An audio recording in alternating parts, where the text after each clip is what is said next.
Hello students, हमारे YouTube channel में आपका हार्दिक स्वागत है। तो चलिए आज पढ़ते हैं बीजगणित या अलजेब्रा में समान पद और असमान पद के विषय में, ठीक है, जिसे हम कभी कभी सजातीय पद और विजातीय पद के नाम से भी जानते हैं। बीजगणित में इसका बहुत महत्व है, क्योंकि जब हम लोग देखते हैं कि कोई सजातीय पद, बीजगणित में याद रखिएगा सजातीय पद को ही जोड़कर हम लोग संक्षिप्त रूप में उसका योगफल प्राप्त कर सकते हैं, या सजातीय पद ही आपस में घटते हैं और उनका संचित रूप में प्राप्त हो जाता है, ठीक है। तो याद रखिएगा बीजगणित में सजातीय पद या समान पद और असमान पद की पहचान करना बहुत जरूरी है, क्योंकि अगर आप इस मैटर को नहीं समझते हैं तो बीजगणित में जोड़ घटाव का जो काम है उसे आप अच्छी तरह से नहीं समझ पाएंगे। तो क्या होता है समान पद या सजातीय पद और क्या होता है असमान पद या विजातीय पद, चलिए इसका डिस्कशन हम लोग प्रारंभ कर लेते हैं, ठीक है। तो याद रखिएगा ऐसे पद जिनमें चर राशि और उनके संगत घात, ये दोनों ही चीज, चर राशियां भी और उनके संगत घात, ये दोनों के दोनों क्या हो, एक समान या एक बराबर हो, तो उस स्थिति में संगत पद या दिए गए पद जो होंगे वो समान पद या सजातीय पद कहलाएंगे, ठीक है। परंतु यहाँ पर देखना चाहिए कि किन्हीं जो है दो या दो से अधिक पदों की चर राशियां अगर समान हो गई परंतु उनके संगत घात समान नहीं हुए, या फिर संगत घात समान हुए लेकिन चर राशियां समान नहीं हुई, तो उस स्थिति में दिए गए पद जो होंगे वो सजातीय पद या समान पद नहीं कहलाएंगे, इक्वल टर्म्स नहीं कहलाएंगे, ठीक है। तो चलिए हम लोग देखते हैं यहाँ पर समान पद के कुछ उदाहरण ले लेते हैं। तो याद रखोगे समान पद के उदाहरणों में पहला उदाहरण जैसे -3x² 7/3x³ को ले सकते हो। ये दोनों पद आपस में समान पद या सजातीय पद हैं। अब आप कहेंगे इसका चिन्ह ऋणात्मक है, फिर इनका चिन्ह धनात्मक, तो फिर ये सजातीय कैसे होगा।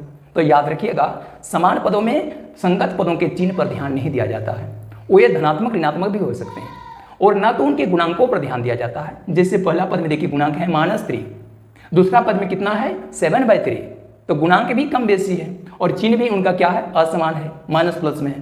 परंतु क्या देख रहे हैं हम लोग, दोनों पद में आई हुई जो चर राशि है और उनके संगत घात है, ये दोनों ही चीज परस्पर बराबर है। जैसे यहाँ पर आई हुई चर राशि x है तो यहाँ पर भी आई हुई चर राशि x, फिर यहाँ चर राशि x का जो घात देख रहे हैं वो 3 है, और यहाँ आई हुई चर राशि का घात भी कितना है, 3 है। तो क्या देखें, संगत चर पद और उनके घात ये दोनों ही चीज बराबर हो गए, इसलिए क्या हो गए, समान पद हो गए।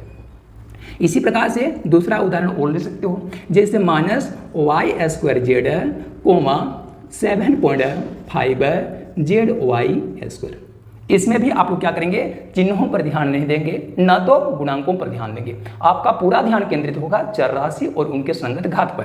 तो यहाँ पर चर राशियाँ जो आई हुई है और सेकंड नंबर के पद में जो चर राशियाँ आई हुई है उन चर राशि और उनके संगत घात पर चलिए ध्यान देते हैं। तो यहाँ देखिए y का घात है 2, यहाँ पर भी y का घात है 2, यहाँ पर देखिए z का घात है 1, तो यहाँ पर z का घात कितना है जी, कुछ नहीं, मतलब 1 है। तो क्या देखें कि चर राशियां भी आपस में समान हो गई और उनके संगत घात भी आपस में समान हो गए, इसलिए ये दोनों क्या हो गए, समान पद हो गए या फिर सजातीय पद हो गए। आ गई बात समझ में। अब आप कहेंगे लेकिन इसमें y² फर्स्ट में आई है, उसके बाद z आया, इसमें z² फर्स्ट में आया, z फर्स्ट में आया, y² बाद में आया, तो इस पर आप लोगों को ध्यान देने की आवश्यकता नहीं है। आप इसको देख सकते हैं कि उसमें चर राशियां आगे पीछे हो सकती है, ठीक है क्या।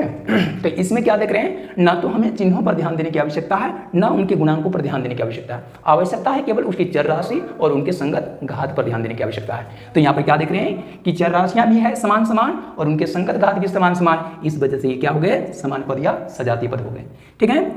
अब हम लोग इस तरह से बहुत सारे उदाहरण और भी आप ले सकते हैं, ठीक है। अब हम लोग क्या करेंगे, असमान पद या फिर विजातीय पद के कुछ उदाहरण देखेंगे।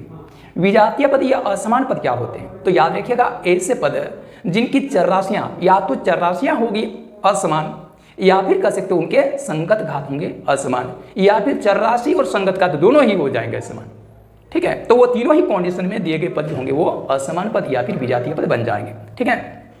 जैसे उदाहरण के तौर पर हम लोग फर्स्ट उदाहरण लेंगे। देखिए इसमें आपकी 7x³ और दूसरा लेंगे हम लोग कितना, 7x²।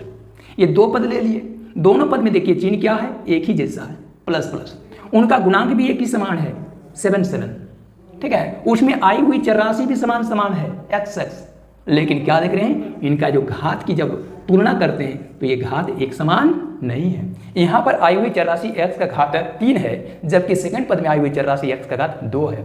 तो ये कम बेसी है, इस वजह से ये असमान पद हो जाएंगे, समान पद नहीं होंगे।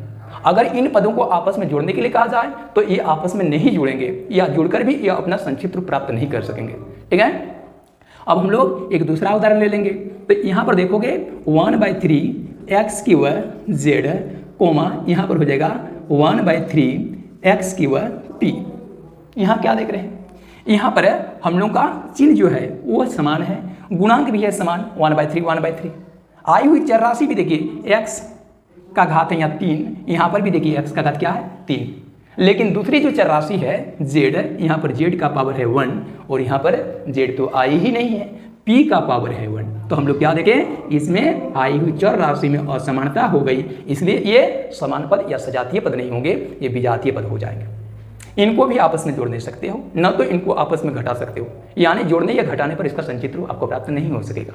ठीक है, अब हम लोग इसका थर्ड एग्जाम्पल ले सकते हैं कि कोई भी पद सजातीय है कि विजातीय है, इनका निर्णय उसके चिन्ह या फिर गुणांकों को देखकर नहीं किया जाता। उनका निर्णय जो होता है वो आई हुई चर राशि और उनके संगत घात को देख कर लिया जाता है कि वे आपस में समान पद होंगे या फिर असमान पद होंगे। ठीक है, असमान पद के और उदाहरण ले सकते हो, जैसे देखोगे इसमें x y z और इसमें क्या कर देंगे x y² z, ये कर देते हैं। तो उसमें क्या देख रहे हो कि समगत पदों का चिन्ह भी समान समान है, देखिए प्लस, यहाँ पर प्लस, गुणांक भी है कुछ नहीं मतलब 1 1 ले, और उसमें आई हुई चर राशि को देख लेते हैं। तो x है, x का पावर यहाँ 1, यहाँ पर भी x है उसका पावर है 1, यहाँ y है उसका पावर है कुछ नहीं मतलब 1, यहाँ y का पावर देखिए क्या है 2 हो गया, यहाँ z का पावर है 1, यहाँ पर z का पावर 1। तो क्या देखें, y का जो पावर है उसमें असमानता आ गई है, फर्स्ट पद में y का पावर 1 है, सेकंड पद में y का पावर 2 हो गया। ठीक है, तो इस वजह से ये समान पद नहीं हो सकेंगे, ये असमान पद या फिर विजातीय पद होंगे। समझ गए। अब कोई विद्यार्थी कह देंगे और उदाहरण लेकर, जैसे लेना चाहेंगे कोई विद्यार्थी, कोई कह देंगे कि हम कोई दो चर राशियां ले लेते हैं, मान के चलिए 3 ले लेते हैं और इधर लेते हैं 7/13। ये कैसे पद हैं, समान पद हैं या फिर असमान पद है? तो हम लोग देखते हैं ये तो हालांकि अचर राशियां हैं, तो अचर राशि में तो कोई चर पद आते ही नहीं है। तो अगर कोई चर पद नहीं आते हैं तो हम लोग समझने के लिए, कॉन्सेप्ट को समझने के लिए अपनी तरफ से कोई चर राशि लगा सकते हैं। तो इसमें चर राशि कौन सा लगा सकते हैं? तो इसको हम लोग लिख सकते हैं, ध्यान दीजिएगा, 3 को लिख सकते हैं ना 3 × 1, 7/13 को लिख सकते हैं 7/13 × 1। फिर आगे के लाइन में क्या लिख सकते हैं, देखिए 3 × 1 की जगह पर क्या हम लिख सकते हैं x का पावर 0, क्योंकि याद रखिएगा शून्य को छोड़कर किसी भी राशि का जो पावर शून्य होता है, घातांक करने के नियम अनुसार उनका मान 1 हो जाता है। ठीक है, तो यहाँ पर देखो कि घातांक करने में नियम क्या है, किसी भी शून्य को छोड़कर कोई चर या कोई भी अचर या कह सकते हो कोई भी वास्तविक संख्या का जो घात शून्य होता है, तो इसका मतलब क्या हो जाता है, इसका मान 1 के समान होता है। तो x का पावर 0 बराबर यदि 1 हो सकता है तो 1 बराबर भी x का पावर 0 हो सकता है, तो 1 नहीं लिखकर हम लोग x का पावर 0 लिख दिए। ठीक है, तो इसको ऐसे लिख दिए। अब इसको भी वैसे लिखेंगे 7/13 × x का पावर 1 नहीं लिखकर हम लोग यहाँ पर भी x का पावर 0 लिख सकते हैं।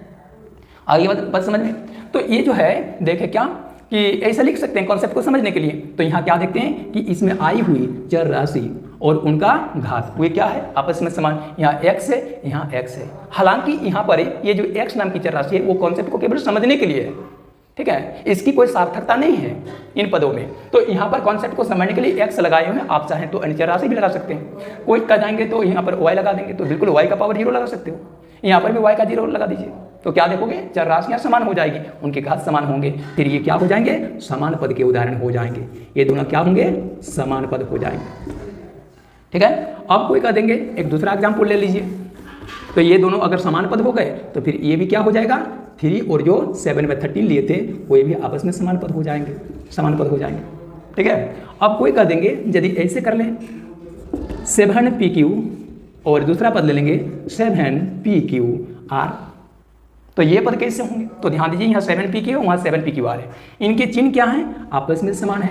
इनके गुणांक क्या हैं, वो भी समान है। लेकिन आप लोग को जैसे कि पहले ही बताया जा चुका है कि समान पद के कॉन्सेप्ट में न तो चिन्ह देखा जाता है न उनके गुणांक देखा जाता है, पूरा का पूरा ध्यान केंद्रित रहेगा उसकी चर राशि और संगत घात पर। तो यहाँ चर राशि कौन सी आई है, p आई है। तो p का पावर कितना है, कुछ नहीं मतलब 1। यहाँ पर p का पावर कुछ नहीं मतलब 1।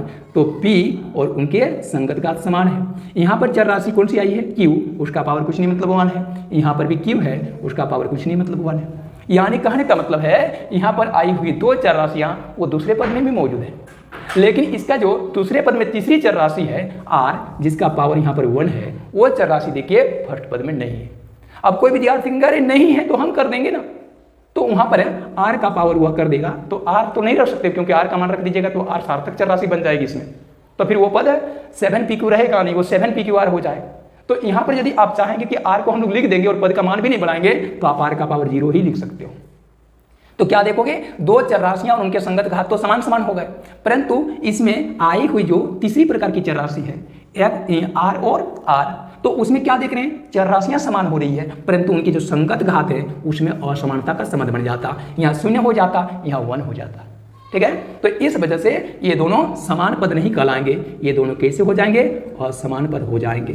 ठीक है, उम्मीद करते हैं आपको हमारा ये कॉन्सेप्ट अच्छी तरह से समझ में आ गया होगा। ठीक, नेक्स्ट रोज में हम इसी प्रकार का अन्य टॉपिक्स लेकर आपकी सेवा में हाजिर रहेंगे। आज का क्लास फिलहाल यहीं पर रद्द करते हैं। Thank you, all the best.